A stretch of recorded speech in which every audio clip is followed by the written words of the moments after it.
Donald Trump is very clearly dealing with serious health issues, and he makes it even clearer every time how much he hates when those issues are discussed. So let's talk about it. Donald Trump is in obvious cognitive decline. He falls asleep during meetings. He slathers his hands in makeup. He struggles to walk in a straight line for more than a few steps without shuffling or weaving. And he repeatedly shows just how physically broken down he has become. Something is very wrong, and it's something his team is desperately trying to hide.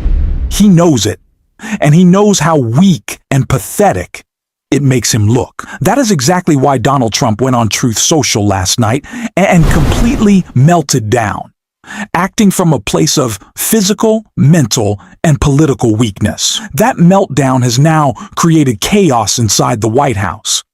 And it's not just you and me who can see his physical and cognitive decline. His own family sees it too. We're going to get into that Truth Social post in a moment, but first, I want to start with some striking analysis about where Donald Trump's head actually is, coming directly from members of his own family. I also just wanted to read to you something that he just posted on social media. Okay, he writes, record numbers all over the place. Should I try for a fourth term? So he puts that in all caps. Now, this is something that just gets to the heart of, people on the left are going to say, look at him, he's trying to become a dictator. And on the right, they're going to say, can't you take a joke? Okay, how do you see it? Well, Donald doesn't really have a sense of humor, so I think we're long past the time that we can pretend that he's kidding when he says he wants to stay in office. Also, I find it a little alarming that he thinks he had a third term already when he hasn't.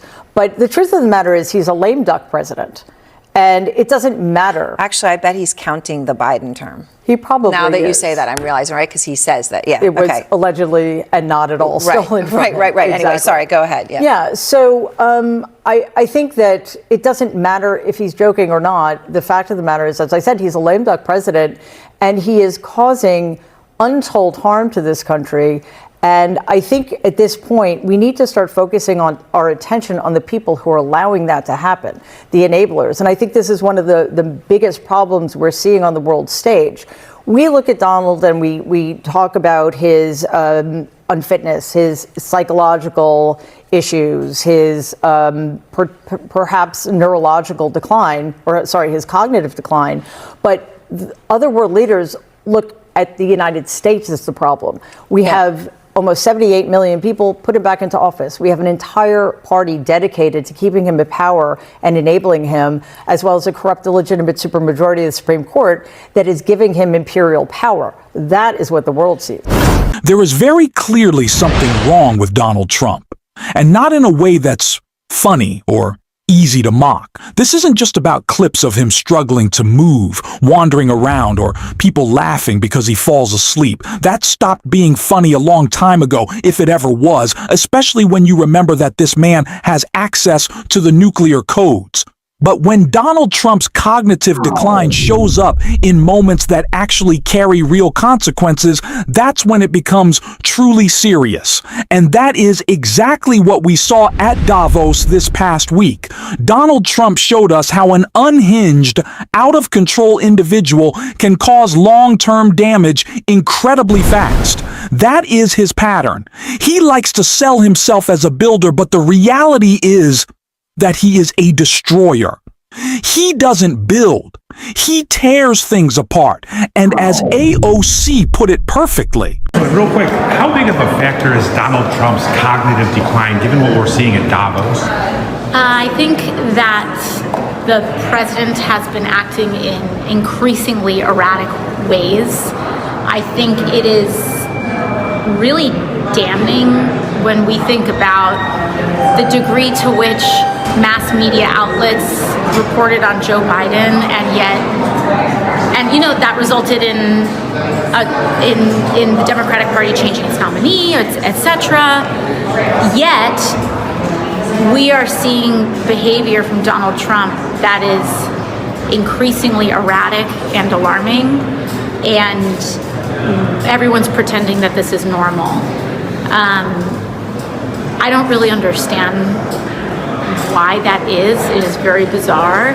But then, importantly, I think that for our European partners and for our global partners, I think what they also see is the result of not just one man, right?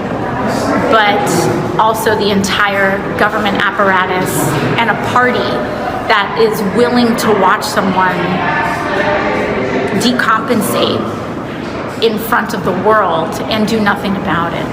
I don't know what's going on, but I find that the standard, it would be helpful if we could apply an even standard here and far more, a fraction of the reporting that was dedicated, a year or two ago to see that applied right now. Thank you. Donald Trump loves the concept of leverage. He thinks that he can leverage his attacks on other countries to get himself, a Big Mac or a gold crown or a little prize, and sometimes that's worked. But the idea that that leverage is going to create anything positive for the United States is just fanciful. It's not true. And that's what we're seeing play out. That is the damage that Donald Trump has caused. It is almost irreparable if we do not have real leadership on the world stage soon, and if we don't point out the fact that we understand that our president is a madman and he doesn't represent us, because the damage is deep. But it is because he is coming from a place very obviously of feeling pathetic, of feeling weak. It's why he melted down on Truth Social after some struggle walking around. Trump, 79, gingerly descends Marine One steps after being grilled on health issue. Donald Trump appeared visibly uneasy as he exited the Marine One helicopter amid fresh health concerns surrounding the 79-year-old.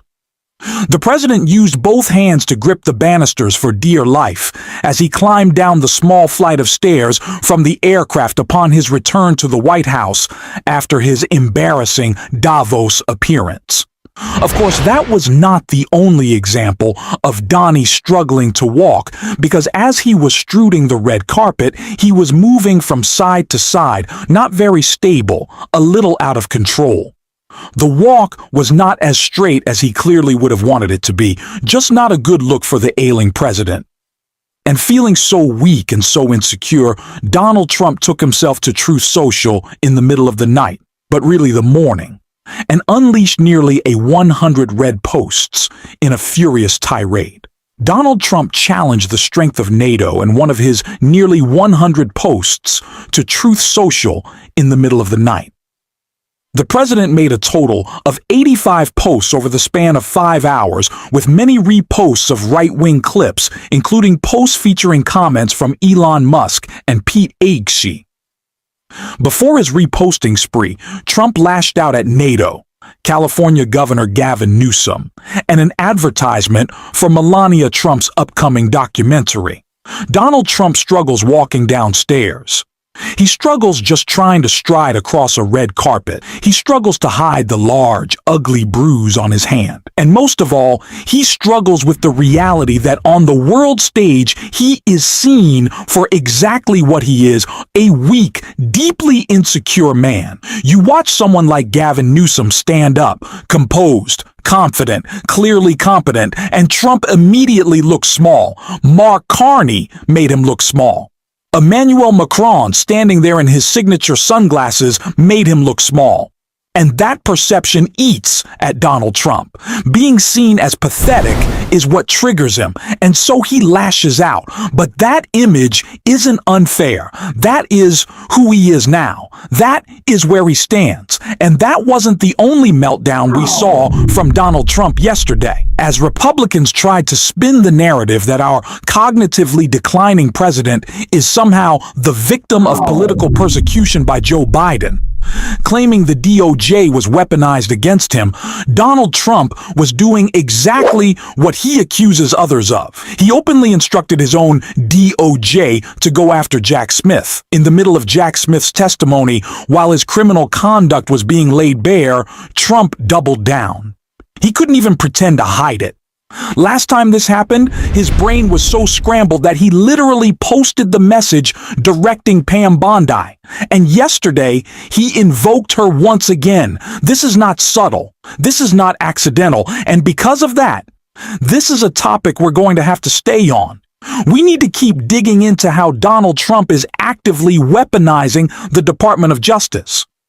That's exactly why Jamie Raskin's reaction to Jack Smith's testimony in his interview with Rachel Maddow matters so much. It's important, and we need to take a close look at it. Hey, Congressman Ari here. The Republicans on the panel also tried to get Jack Smith to sort of give a report card to the prior congressional Jan 6 probe, which was a little odd. And one of their points seemed to be, well, some of the witnesses used secondhand information. Things that not only they saw, but things they heard from other people, their colleagues. Cassie Hutchinson was named, for example. And I just wanted to ask you, what does it say about the Republican members of your committee that during that entire investigation, they backed up the White House position that they weren't going to cooperate, that firsthand witnesses weren't going to cooperate even to a criminal degree? Navarro and Bannon famously going to prison rather than talking to the committee. And now they're saying out loud they don't want secondhand witnesses. So their plan seems to be no witnesses. And what does that tell us about their view of what would happen if witnesses actually told the truth about how Trump tried to steal the election?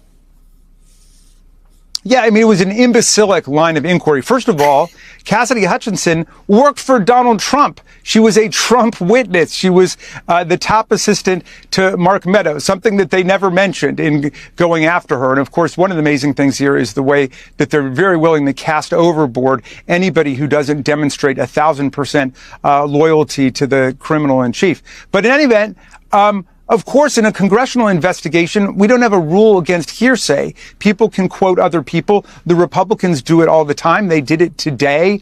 And that's just not one of the rules we use. So that is a court rule. And so I think Jack Smith was pretty clear about that. Of course, they would follow the hearsay rules. But nobody needed Cassidy Hutchinson's testimony about the fact that Donald Trump wanted to march in like Mussolini with the mob he incited to commit violence against Congress and his own vice president, because Donald Trump himself said it as recently as 2024. He said, I wanted to go down there. He said it in the speech on the ellipse, and I'll be there with you. He said, you got to go and fight like hell. And if you don't, you won't have a country anymore. And he also said, and I'll be there with you. So that whole thing was just nonsense.